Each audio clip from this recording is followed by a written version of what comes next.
नमस्कार मु Ranjan R K learning series को आपको स्वागत। आसंतु आज शिखा आम staircase wiring one lamp control from two switch. आम एठरे नहीं 2A स्विच यहाँ 2A स्विच देखिपार यार फंक्शन हो यार 3टा पॉइंट अच्छी मझे मनकर जदि आम फेस देवा जदि आम तलू आम प्रेस करुचे ये आउट बाहर जदि उपरकू दूचे ये आउट बाहर। ओके या नहीं कि आम स्टेयरकेस वायरिंग करवा आप दुईटा आमर 2A स्विच दरकार। ओके गोटे होल्डर दरकार ठीक अच्छे। तो होल्डर को आम डायरेक्ट न्यूट्रल देदेबा। ओके बर्तमान आम तार कनेक्शन करवा ये जो दुईटा स्विच रो बाहर दुईटा पॉइंट एवं ऊपर दुईटा पॉइंट प्रथम शॉर्ट कर दो। ओके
मिडिल पॉइंट रे आम होल्डर को आउट नवा।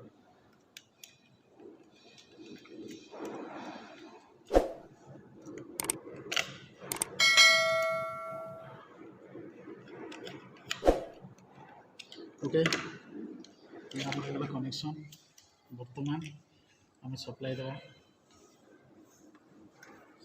बल्टी लगे।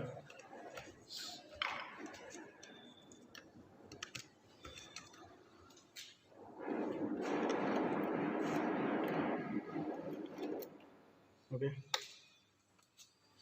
तो बर्तमान आम यार फंक्शन देखा केमती कार्य कर। तो सप्लाई पूरा आम दे दीचे बल्ब लगे दी। तो बर्तमान आम घर को एंट्री करवा। ये है सीडी मध्य आम अच्छा सीडी अंधार अच्छी। तो one person is come then press the switch on हो गला। ऑन हो गला परे से सीडी को चढ़ी आरपटे एंड पहुँचला एवं आपको ऑफ करदेला। एगेन जदि से बाहर की आसुची पुणी आपको ऑन करिवो एवं तार सीडी उतरी सारा पर आपको ऑफ कर दो। या द्वारा एनर्जी सेव हो पारिवो। ओके तो वायरिंग प्राय भल भाव बुझी जदि वायरिंग टी भल लगला वीडियो टी को लाइक करंतु चैनल टी को सब्सक्राइब करंतु एवं पाखर थिबा बेल आइकन को प्रेस करंतु जहाँद्वारा आपण नुआ नुआ अपडेट पाई परिबे। Okay thank you so much last तक वीडियो देखते वेरी वेरी थैंक यू।